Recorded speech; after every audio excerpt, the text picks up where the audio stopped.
Bismillahirrahmanirrahim. Qala mu'allifu rahimahullah ta'ala wa nafa'ana bihi wa bi'ulumihi fi dharain amin. Malam ini masih melanjutkan tentang bab iman. Hadisnya panjang sehingga tidak kajian mawon masih belum selesai hadisnya. Tapi yang harus kita ingat, satu, ada cerita yang kami ceritakan di awal. Malaikat Jibril datang kepada Rasulullah dengan berbentuk manusia, tujuannya untuk mempelajari tentang Islam. Niki kudu eling-eling. Dan malaikat Jibril tanya, "Akhirni ahli Islam ya Rasulullah, kabarkan kepada kami tentang Islam." Niki kudu dikondeni jero ati kita, Islam kita berkualitas. Lah Islam kita berkualitas, insyaallah hidup ini tidak akan pernah tersesat. Dengan artian tersesat itu apa sih? Kabeh wong pengin sedeng, pengin selamat, jebule kok gak seneng urip iki jenenge tersesat. Kabeh wong ini tujuannya ingin selamat, tapi kok mlebu penjara, berarti ada yang salah ini dalam Islamnya. Makanya supaya boten tersesat, ayo kita pelajari Islam dengan baik. Insya Allah nggak ada dawuh Kanjeng Nabi selamat kita. Setelah malaikat Jibril tanya kepada Rasulullah tentang Islam, singkat cerita Rasulullah menjawab, Islam itu satu, atas syahadat la ilaha illallah. Satu, harus membaca kedua kalimat syahadat. Lek putra putri kita wis usah baca syahadat disaksikan lagi bahwa dan ternyata mulai sini lek putra putri kita ini di dalam sholat sudah membaca syahadat. Tiga balik cukup sudah. Syahadat dalam sholat itu untuk membentuk dirinya seorang muslim. Cuman syahadat kita harus dielmoni, bukan hanya asyhadu an la ilaha illallah, bukan hanya sekedar wa asyhadu anna muhammadar rasulullah.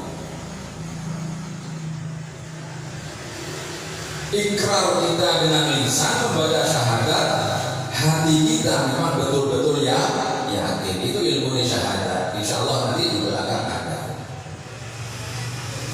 Nomor dua, kata baginda Nabi, untuk membentuk muslim yang baik, wa antuqi masolah.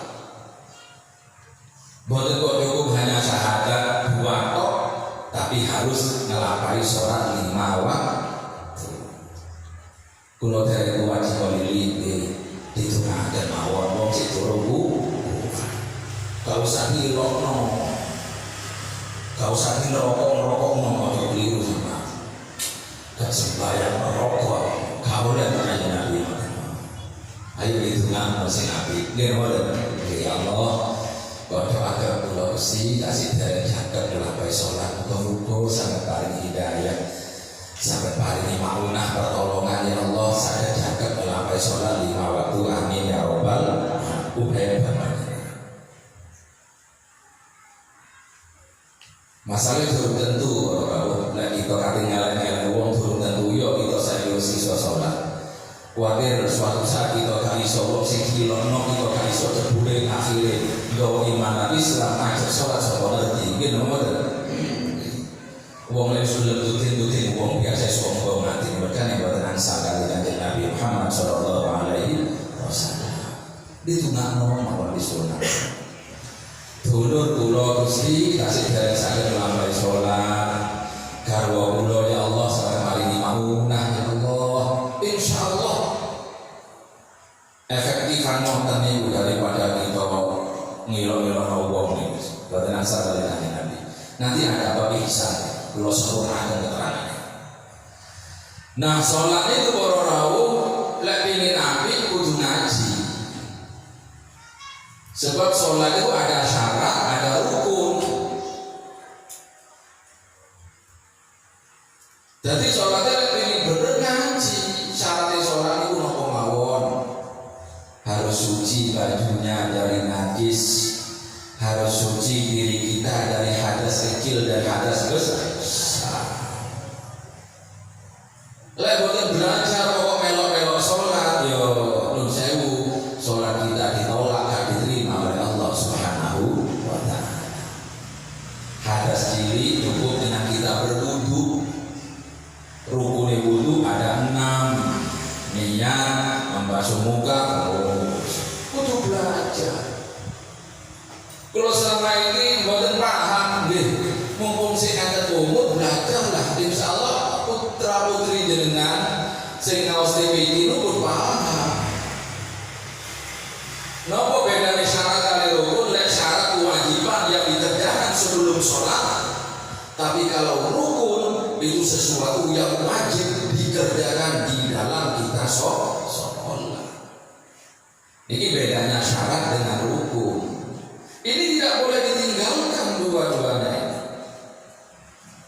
Kita rukun sembahyang bener paham, gak perlu tuh orang terus niat, terus baca Fatihah, tapi syaratnya gak dilakoni, kita gak wudu. Baju kita gak suci, dia boten sah sholat kita. Boleh syaratnya gak dilakoni. Niki jenenge belajar kaji dikoreksi Islam kita. Islam itu bener apa enggak yo? Lek ingin Islam bener, cari ngaji. Dino Selasa itu siji harus sembahyang, harus maca syahadat empun, loro kudu jangkep sembayange sehari semalam 5 waktu. Sembayang lek ingin bener kudu ngerti syarat rukun sembayang. Nah itu dilakoni. Lek kurang jelas kok tuku kitab fasolatan basa Jawa ya. Kurang paham tanggalan nang kula. Ya itu namanya ingin memperbaiki Islam dengan baik. Di zaman akhir ini kuatah wong ngaku Islam KTP Muslim, tapi ditakokno apa itu Islam? Piro rukun Islam kadang-kadang boten paham. Lah insyaallah panjenengan matur ngeten matur ngaji iki paham. Piro rukun Islam masuk 5, siji syahadat, loro salat, 3 zakat, 4 puasa, 5 haji ke Baitullah. Hebat wis wong kudu saiki mah. Jadi penting. Karena kita harus melampai Islam dengan baik, terus kita pelajari tentang iman. Jadi kalau Bang Sulim Ali saya mau terbicara, saya mau terali Islam itu fondasinya ada 5, 1 syahadat, 2 sholat, 3 zakat, 4 puasa, 5 haji ke Baitullah. Kalau kita diberi kemampuan oleh Allah Subhanahu wa ta'ala. Kalau kita itu pas-pasan tidak mampu, tidak wajib yang menerima. Tinggal gampang. Puasa cuma 1 tahun diambil 1 bulan. Puasa itu di bulan Ramadan 1 tahun ada 12 bulan. Kita makan bebas kita 11 bulan. Mau makan, mau minum, mau kumpul istri bebas kita.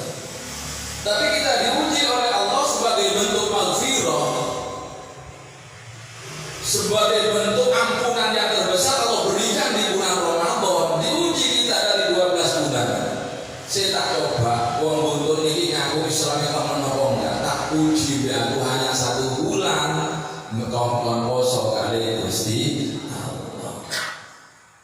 Kuat napa boten? Tergantung nanti keimanan kita kepada Allah. Kula ngaji ini sembahyang selawis gak tahu pokok poso mana. Ya wis kasar dilo ayo dituna. Muga-muga mawon oleh maunah oleh pertolongan saka masane Allah. Amin ya rabbal. Insyaallah taala. Mumpung sing wonten umur ayo lah wong melu agama niku boten kok sengsara. Melu agama niku boten kok tambah nelongso boten. Insyaallah tambah bahagia dunyane, uga tambah senang mati wonten alam akhirat. Sing nomor kali malaikat Jibril ini tanya lagi setelah Islam selesai. Nah, ini ojo sampai hilang Islam. Lantas malaikat Jibril sing etok-etok rupa manusia itu yang berwajah manusia tampan itu bertanya lagi kepada Rasulullah, "Asbirni anil iman."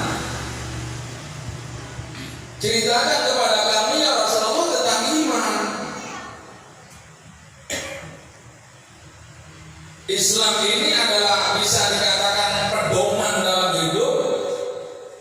Iman itu adalah sebuah keyakinan untuk kita jadikan solusi di dalam menjalani sebuah kehidupan. Iman ini kalau tahu panggonane ora di mana, duduk di lisan. Kabeh wong duwe keyakinan. Tatkala keyakinan ini wong ini salah, bisa jadi tidak tercapai di dunia dan juga makin disiksa waktu di alam akhirat. Atau orang punya keyakinan itu tercapai di dunia seperti yang mereka dewakan itu para jin dan setan. Yang mereka dewakan itu adalah setan dan jin, tercapai bisa jadi. Tapi biasanya kalau orang mendewakan jin ini makan tumbal, keluarganya dan dirinya sendiri. Tapi naudzubillah kalau nanti meninggal dunia, ini adab yang sangat pedih dari Allah Subhanahu wa taala karena keyakinannya tidak sesuai dengan anjuran Rasulullah sallallahu alaihi wasallam.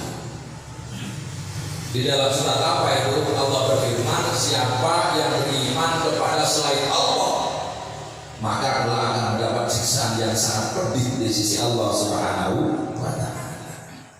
Maka dari itu keyakinan kita diarahkan oleh Rasulullah, siji antum minabillah, kudu yakin padahal dalam hidup ini dengan adanya Allah. Kalau saya tanya bagaimana kita tidak pernah melihat Allah, mau yakin kepada Allah, lihatlah ciptaan Allah, alam semesta. Ada langit, ada bumi, ada bulan, ada lintang. Supaya logis, supaya rasional, supaya gak bingung panjenengan, lihatlah ciptaannya dulu, jangan mencari Allah dulu. Ciptaan Allah kita lihat. Mosok sing langit kate dadi dhewe lek sing nyiptakno. Mosok nek ono matahari mau tercipta sendiri kalau gak ada yang menciptakan. Masa sih ada bulan kalau tidak ada Allah yang menciptakan? Makanya untuk menunjang keyakinan kita percaya adanya Allah, diteruskan harus kita yakin kepada malaikat Allah yang diberi tugas oleh Allah, yang menjaga matahari, menjaga rembulan, menjaga bumi. Ini malaikat yang ditugaskan oleh Allah. Imanlah kita kepada malaikat Allah. Matahari jutaan tahun tidak pernah kekurangan baterai. Mungkin tetap bersih. Kok iso? Sedangkan lampu ada batasannya. Nah, kalau kita ada iman, keyakinan dengan argumentasi yang kita cari secara akliyah, nanti kita temukan ya Allah memang kami tidak mampu ya Allah untuk memikirkan keagungan-Mu ya Allah. Sehingga dalam hadis Rasul, tafakkaru fi sunnatillah wa la tatafakkaru fi datillah. Kamu pikir saja ciptaan Allah, gak usah memikirkan tentang adatnya Allah. Oh, kamu mikir ciptaan Allah aja belum mampu, belum bisa, kok masih pikir dari Gusti Allah. Lah, pakai rawuh terus dikembangkan lagi setelah iman kepada malaikat Allah, iman kepada utusan-utusan Allah Subhanahu wa taala. Utusan Allah ke muka bumi ini yang wajib kita ketahui ada 25. Mulai dari Nabi Adam sampai Nabi Muhammad sallallahu alaihi wasallam. Kalau anak-anak Madin, anak-anak ini apa nadomannya di kitab Aqidatul Awal, hum Adamun Idrisun Nuhun Huduma Soleh wa Ibrahim kulluhum tabat Lutun wa Ismail Ishaqun kada Yaqub Yusuf wa Ayyub kada Su'aib Harun wa Musa wa Wasa. Apa sampean kok apa wong kiai hafal ya kebahagiaane nomor bener. Ya ini gak hafal dan yang murid. Niki mana itu paham wonten ing para dalam ilmu tauhid itu. Sehingga kita tatkala kenal Allah, yakin terhadap malaikat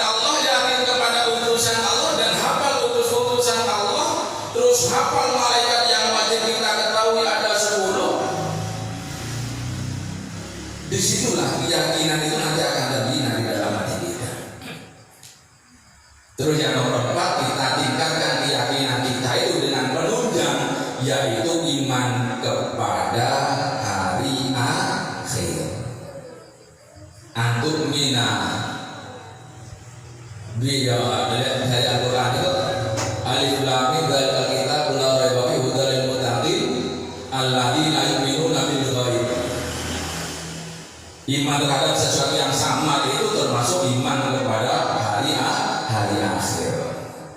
Hari akhir itu kapan ya ikhwani? Hari akhir itu diawali dengan kematian. Jadi hari akhir itu diawali dengan hari kematian. Nah, untuk panjenengan mau andai kata tidak percaya Allah itu mungkin kalau untuk jebule kalangan kok ya. Kadang-kadang setan itu oleh ngobok hati-hati kita. Mana kita diobok oleh setan. Engko nak karena apa suara gua gak ono. Tuwas nang utai jebule kok gak ono rugi ya oleh gak pasti.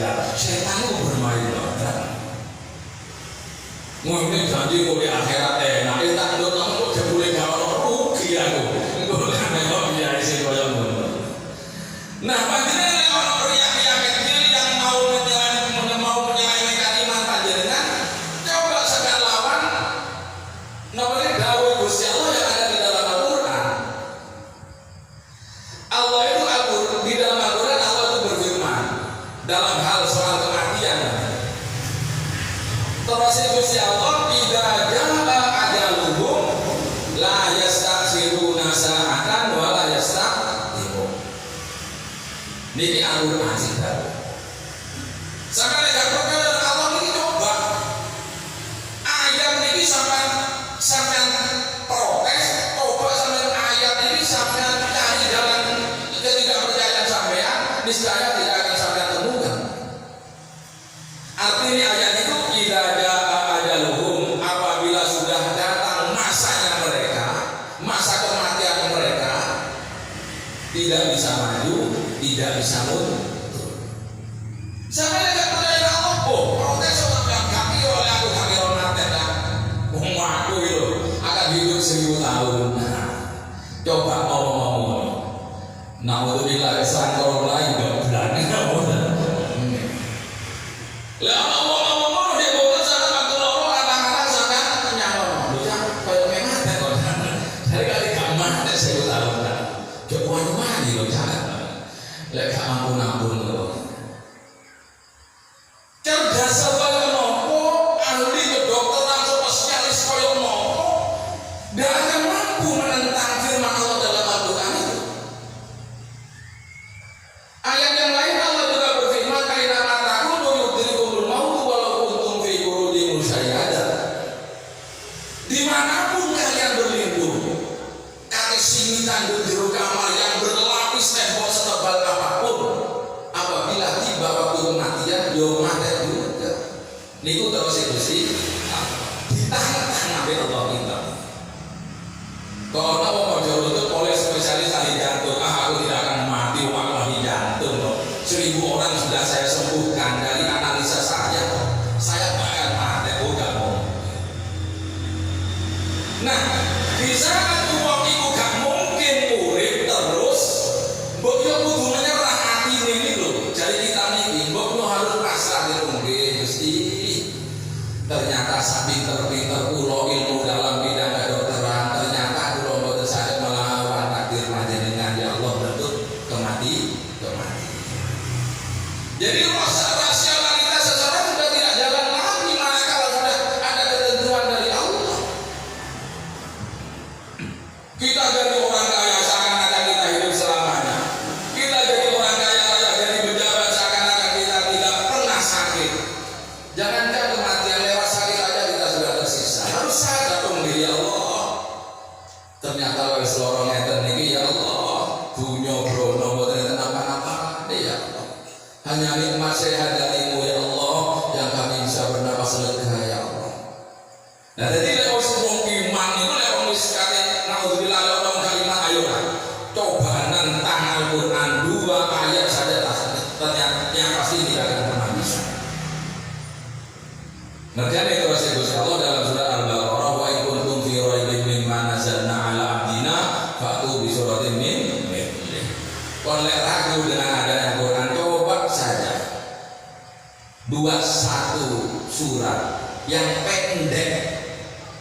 niscaya kamu tidak akan pernah bisa untuk mempersulit Al-Quran tadi. Lah, otak-atik ngeten iki ora rawuh cek kita niki iso ngobati sombonge ati.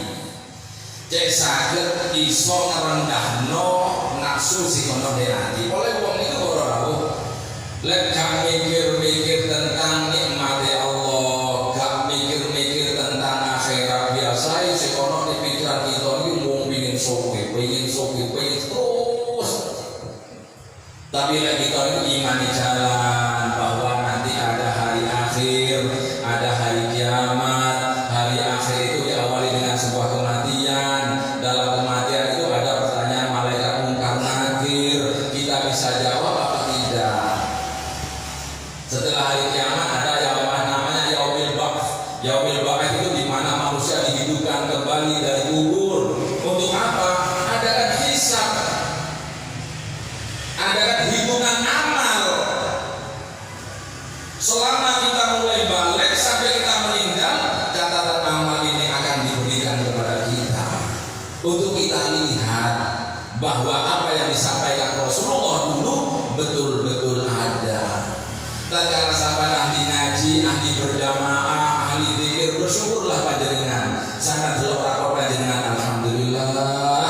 Untung-untungan aku biar iman nang Allah, imanan dina kiamat iki buktine buku catatan amalku bagus. Semoga tercatat bagus sampai amin ya rabbal alamin.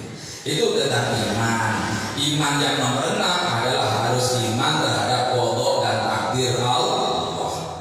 Qada itu adalah keputusan Allah. Takdir itu adalah pastene Allah. Kulo lek akan gampang kayak kuat sama iman dan qada dan qadar. Kalau belum terjadi sebabnya kadang-kadang wong ini mergo pinter bahas qadar niki sering kalah. Lha opo sembayang. Wong neraka swarga wis ditentokno. Dan ono wong pinter ngomong ngoten. Nggih ngoten. Lek ana wong ngomong jangan jawab ya wis gak usah nyambut gawe cah. Wong wae gak wae itu ditentokno Gusti Allah mudhar temenan. Nggih ngoten. Ya wis gak usah rabi cah, takdir duwe anak, kan duwe anak ya wis takdirmu ono wonten ngersane Gusti Allah ya anoten mangke ngoten. Artinya menghargai qada dan qadar itu secara gampang ngoten. Kalau belum terjadi, belum ada di diri kita kejawi lewat syariat ini. Contoh sing paling gampang, kita durung mati, kan durung weruh. Kita niki catatan amal kita api utawa elek beda-beda ning alam kubur kan durung paham iki ngoten. Utawa untuk meneh kita niki perjalanan kita gak ngerti apa kita ditakdir sugih apa kita ditakdir melarat durung ngerti nggih ngoten. Lho maksud kula gampang iki kita bahas qada dan qadar apa yang belum nyata dan belum terjadi pada diri kita kejarlah sesuai dengan anjuran syariat Rasulullah sallallahu alaihi wasallam. Lek kita ingin sugih nyambut gawe sing apik. Jujur di dalam nyambut gawe. Ibadah sing apik, perjuangan dan doa kita praktekkan di dalam hidup. Wong padha-padha durung tercapai. Aja kita iki Allah sugih dari masa wis dari air wis ditakdir ya Allah. Kita biar di kandungan umur 4 bulan itu Allah mengirim malaikat untuk menulis ajal kita, ditulis rezeki kita, ditulis. Apa sih nyambut gawe? Ya, situ di sawah bojo jane utawa dari kayak kolonan bojo jane. Wong di omah kok sama kabeh nyambut nyambut gawe. Ya salah memahami iman ngoten niku. Jadi lek durung terjadi wis kasane-kasane pol-pol. Wah, bojo kurang pengen tuku klambi sing apik.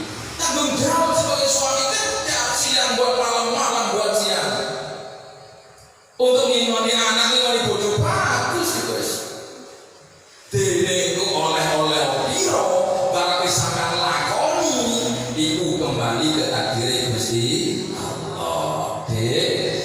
Mas yo nyambut gawe sedina sok ngindik tapi angsale niki wis aja api-api nggih sampeyan matos baju wis cukup niki mawon wong mampune masak wonten Pak wangsul sabar nang takdire Gusti.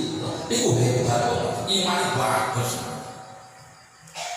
Jadi kalau Bang Suli Malik tentang qada dan qadar ini sampai tidak salah paham, apa yang belum terjadi di muka bumi ini tidaklah sesuai syariat dan perintah Rasulullah SAW. Sebab ceritanya memang dan orang dia di zaman Sayyidina Umar ini orang uang itu ditahan atau di musola nyambut gawe kalau nyambut gawe waktu ini ya Allah ya Allah. Kita Sayyidina Umar sana ini matu nyambut gawe kau niku gak mungkin rezeki langsung gelundung sak karung tenang ngarang mau wiling gak kira. Wah nyambut gawe wah ibadah ya ibadah hasilnya serahkan datang ngersane Gusti Allah. Oleh dia sabar, oleh pakai alhamdulillahirabbil alamin. Iku praktek wong sing tauhide bagus. Lah wong ini di zaman akhir boten prakteknya ini salah. Banyak yang salah. Nyambut gawe yo akas, begitu oleh akeh sombongin metu. Aku yang metu aku belum 1 juta ya. Metu buaya hemat. Begitu bangkrut mesuk bangsa tidak corona.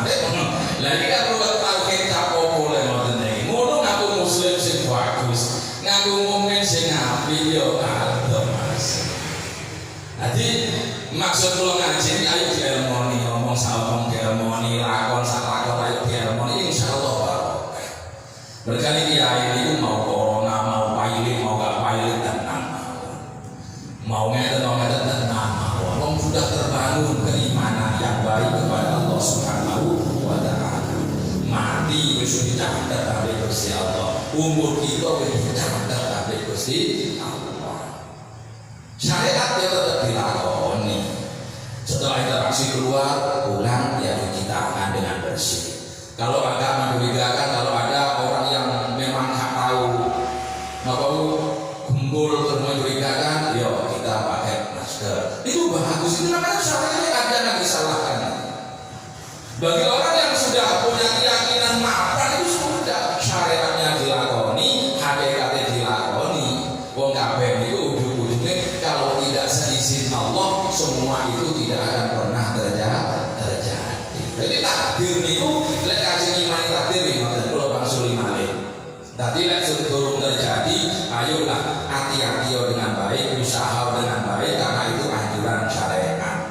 Kalau sudah terjadi, ya serah nona Allah karena terjadi itu adalah ketentuan dari Allah Subhanahu wa taala. Numpak motor, numpak sepeda motor, sing hati-hati.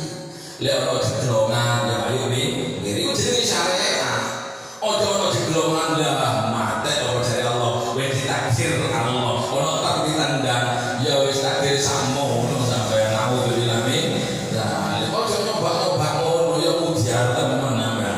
Wis tau tak karo dari kita tahu iki wis wae mate enggak yo enggak sih tak coba tak dus sepeda motor itu. Ya berat temen lah itu salah. Dadi ono tak yo mikir. Wis hati-hati kok sik kesandung ae.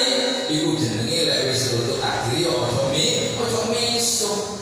Wis hati-hati ya wis sandaran kok kesandung maca innalillahi wa inna ilaihi rajiun. Gusti kula pun atos kok dadak musibah ngoten kula maksud iki takdir panjenengan ya Allah. Ojo kesandung misuk lagi. Nah, jadi Islam selesai, iman selesai. Sekarang si paling tinggi tingkatan kita dari manusia ini.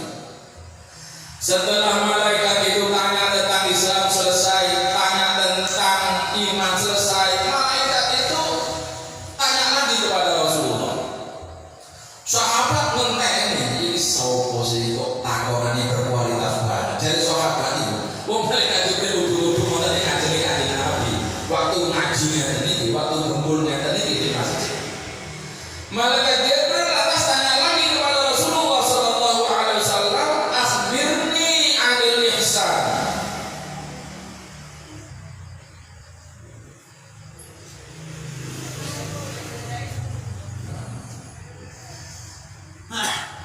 Bismillahirrahmanirrahim.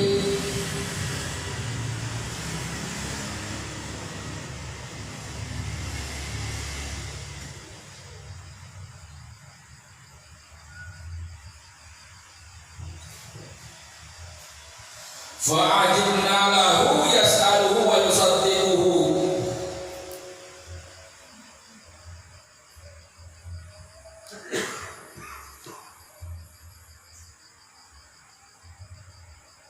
Qala fa akhbirni an ihsan. Niki tingkatan sing paling dhuwur. Qala dawuh sapa takon malih sapa malaikat Jibril wau. Fa akhbirni mongko kula aturi nyritakaken panjenengan Kanjeng Nabi niki ingsun. Anil ihsani saking maknane ihsan. Qala jawab sapa Kanjeng Nabi anta abuda yen to ibadah sapa sampeyan Allah ing Gusti Allah kana kaya setuhune sampeyan iku tarohu ningali sampeyan hu ing Allah fa ilam takun mongko lamun ora ana sampeyan iku tarohu ningali sampeyan hu ing Allah fa innahu mongko setuhune Gusti Allah iku ya ningali sapa Allah ka ing panjenengan. Alhamdulillah. Jadi manungsa niki para rawuh lek iso ngumpul tiga niki sampeyan titeni pasti wong iku terhormat di mana-mana. Satu, sudah muslimnya bagus. Dua, imannya bagus. Tiga, kalau orang itu melaksanakan ihsan dengan baik. Mungkin lek jenengan wis biyen umumnya iman Islam kan ngoten nggih. Sekarang ditambahi tentang ihsan. Kalau orang belum mengamalkan sebuah ihsan, ini kadang-kadang hidupnya itu masih penuh kendala. Ihsan ini adalah tingkatan paling tinggi. Pertama terendah itu Islam. Tingkatan yang kedua adalah iman. Tingkatan yang paling tinggi adalah ihsan. Kalau orang itu sudah melaksanakan ihsan, berarti orang itu sudah mukmin, sudah muslim. Tapi bukan sebaliknya. Kalau orang muslim apa pakai ihsan? Belum tentu. Apa orang kalau sudah muslim sudah iman? Belum tentu. Jadi kalau Pak Sulit Malik alon-alon, gak salah paham. Kalau orang itu muslim belum tentu mukmin. Loh, kalau iman dan Islam itu satu paket ya, kalau juga bisa dipisah. Hakikatnya ngoten, tapi prakteknya ngoten. Orang wong itu muslim tapi munafik. Makanya muslim betul belum tentu mukmin. Contoh orang-orang munafik di zaman Rasulullah SAW. Di saat Islam ini sudah menyebar menjadi kekuatan yang sangat hebat dan sangat besar, pakai wong-wong munafik ini baca syahadat di depan Rasulullah SAW. Asyhadu an la ilaha illallah wa asyhadu anna Muhammadar Rasulullah. Ribuan orang munafik. Tapi hatinya enggak iman kepada Rasulullah. Cuma mencari selamat, mencari perlindungan. Sehingga diterangkan di dalam Al-Quran ayat surat Baqarah itu orang munafik itu innal munafiqina fi dzarkil asfali minan nar. Dalam Al-Quran itu begitu. Innal munafiqina fi dzarkil asfali minan nar. Jadi orang munafik itu muslim tapi muslim munafik. Hakikatnya Islam yang munafik itu tetap ada di neraka yang paling bawah karena Islamnya tidak diterima oleh Allah Subhanahu wa Ta'ala. Tapi kenapa kok saya masih tetap mengatakan dia muslim? Karena dia tidak dibunuh oleh Rasulullah. Setelah dia bersyahadat kepada Rasulullah, yuk sama penghormatannya sebagai muslim-muslim biasa, sebagai muslim-muslim tetangga Rasulullah, diakui dia sebagai muslim oleh Rasulullah. Tentang hatinya tidak iman karena yang tahu iman itu adalah Allah. Sehingga pada akhirnya Rasulullah juga diberitahu oleh Allah bahwa mereka adalah muslim munafik. Sehingga di dalam Quran innal munafiqina fi dzarkil asfali minan Nah, untuk diterangkan kepada kita ya apa boleh melindungi kita walaupun tidak benar belum sempurna betul lah iman kita kepada Allah, tapi jangan sampai kita mengingkari keimanan yang ada di dalam hati kita. Syahadat kita sudah mengantar kita sebagai muslim. Ayolah iman kita kepada Allah, iman kita kepada malaikat Allah, ayo dihadani. Nah, kula wasulillah alaih. Jadi muslim belum tentu mukmin. Mukmin belum tentu muhsin, belum tentu mengerjakan ihsan. Karena ihsan ini tingkatan tertinggi. Napa ihsan itu kalau sekali Nabi anta budallah ka'annaka tarahu.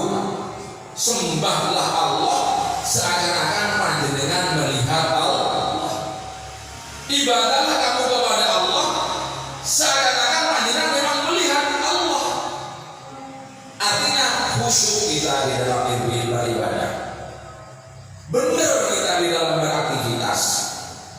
Loh, kalau kita tidak mampu bagaimana ya Rasulullah? Karena iman kita itu masih lemah. Kalau sampai tidak mampu seakan-akan menghadirkan Allah dalam kehidupan panjenengan, ingat kata baginda Nabi, Allah senantiasa melihat gerak-gerik kita.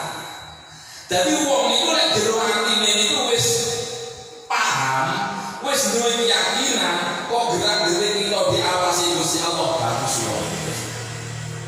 Umumnya KTP Islam mukmin, tapi kita tidak mampu menghadirkan tiap gerak-gerik kita diawasi Gusti Allah. Sehingga mati muslim, mati mukmin bujukan ya bendi. KTP Islam ngaku mukmin, gendalan ya bening. Muslim gak muslim, mukmin gak mukmin, tapi katanya orang rodo mehode bilang amblas ilang balane yo, berarti durung ihsan. Paham ya? Nggih ihsan ngoten wis. Berkali kiai itu akeh sing lakoni ihsan, oleh ngoten gak wani, ada yang padha senenge. Ketok tonggo ayu samping lu. Mati pula kan sing lumayan dikelu ben ngoten. Ya Allah, astagfirullah. Pingin nglakoni ihsan. Lek duduk kiai mboten. Aduh, sopo kowe kok tenan. Bodi kok kuandang nah ini loh. Jadi kalau ihsan itu sudah tumancep buatan di bodoh kita, aktivitas kita sadar bahwa kita akan selalu dilihat Allah Subhanahu wa ta'ala. Tiang lek ihsan bagus sholat eling Allah. Oh iya, Allah ngerti nang hati kita. Allah ngerti nang manah kula lan panjenengan sedaya. Sehingga manah waktu sholat ate mikir liya-liyane itu dimpet. Hati, kok ini sembahyang, kok eling buruan ngalor ngidul, kok eling merono mrene, kok sembahyang. Nah ini ihsannya ini berjalan ini. Sifat ihsannya berjalan, sehingga kembali lagi ya Allah. Iyyaka na'budu wa iyyaka nasta'in. Ihdinas siratal mustaqim. Waktu sujud setan memalingkan hati kita agar jauh dari Allah. Ihsan kita datang, iman kita datang. Kamu sujud kepada Allah, kok hatimu ngelengket karo kidul niku apa karo eling maneh. Setelah sujud subhanallah ta'ala wa bihamdihi. Ini dalam urusan ibadah. Beraktivitas juga begitu. Tatkala kita keluar dari rumah, kesempatan gendaan ono, kesempatan nakal ono, tapi kita eling Allah akan melihat gerak-gerik kita. Oh, ya Allah, mungkin Gusti. Istri boleh tidak melihat kita, keluarga boleh tidak melihat kita, tetangga boleh tidak melihat kita, tapi panjenengan ya Allah tahu tentang hati kami. Burung itu namanya ihsannya bagus. Makanya ihsan ini adalah tingkatan tertinggi dalam sebuah kehidupan. Kalau panjenengan mampu sudah mengkolaborasikan Islam, iman, ihsan, yakin bahwa hidupnya pasti bahagia dunianya, juga pasti bahagia nanti wonten alam akhirat. Ihsan itu nopo kula Bang Sulaiman nek paham sama ihsan itu ibadahlah kamu kepada Allah seakan-akan melihat Allah. Apabila tidak mampu menghadirkan Allah dalam kehidupan, sadar Allah akan senantiasa melihat kita dan melihat aktivitas kita. Lek wis kita punya keyakinan Allah melihat aktivitas TV ya apik, dadi bos ya apik, dadi pejabat ya apik, dadi rakyat jelata ya apik. Oleh wis teko atine lho Allah. Sebab orang-orang setan ini akan selalu menggoncang-gancingkan iman kita, selalu mengaburkan iman kita.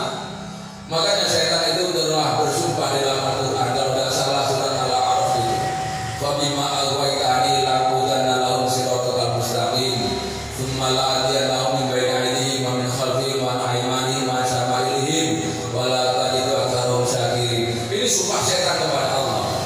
Tiap detik akan saya goda anak Adam itu dari depan, dari belakang, dari kanan, dari kiri, sehingga anak Adam itu jauh dari Allah Subhanahu wa Ta'ala, hingga anak Adam itu melepas imannya kepada Allah Subhanahu wa Ta'ala. Kenapa setan begitu kejam menggoda anak Adam? Karena dia dendam, dia dikeluarkan iblis dari surga gara-gara kehadiran Nabi Adam.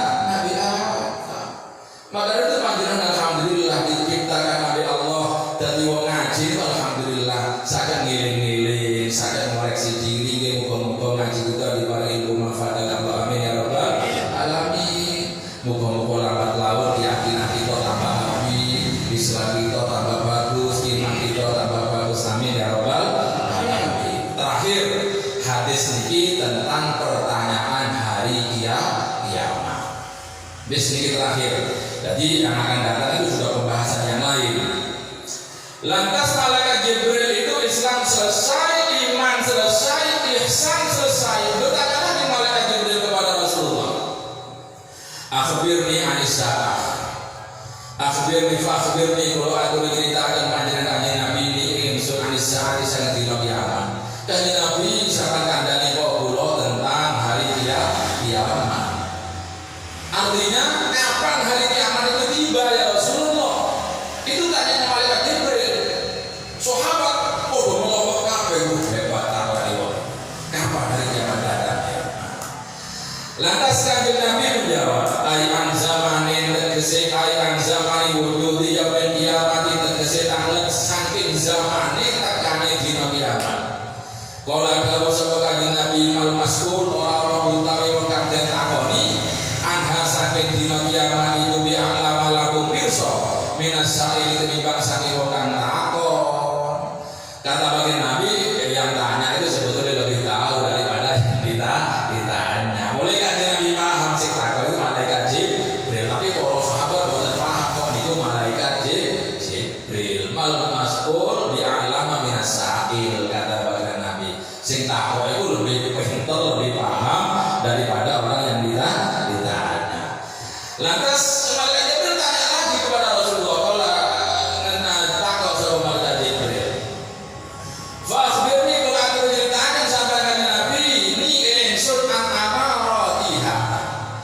amaratiha saking piro-piro tondo-tondone dina kiamat. Tondo-tondone awan kanjeng Nabi, tondo-tondone mati datangnya hari kiamat itu bagaimana? Kala jawab sapa kanjeng Nabi Muhammad sallallahu alaihi wasallam, antalida yen kok melahiraken apa al-amatu amat robbataha ing bindorone amat. Artine lek saiki ana anak wis akeh wani nang wong tuane. Niku tanda-tanda hari kiamat akan tiba. Saiki iki wis akeh anak ana di TV anak mateni wong tuwa enten napa ten. Lek saiki anak misui wong tuwa niku wis aja. Muga-muga di model boten enten, amin ya rabbal alamin. Muga-muga sing ditata kali akhlak sing bagus, amin ya rabbal alamin. Bila saking niku para rawuh nun sewu, sekali lagi jangan sepenuhnya disalahkan anak ojo nggih. Ayo kita belajar sadar diri. Wong iku anak-anak kita dhewe. Mungkinlah wong tuane sing salah sehingga sampai ditiru anak. Ojo sampean sing wis mana sapa ana kok badhe menambah sapa. Yo anak bapake nurun sapa kena lah. Ya mosok tangga melu urunan ya mboten enten. Ya turunane dhewe. Malah sadar turunanku dhewe mungkin aku sing durung iso nyontoni sing bagus. Mungkin aku sing durung iso dadi contoh sing bagus di mata anak. Robalah. Lek dadi wong tuwa sing apik, dadi wong tuwa sing contoh para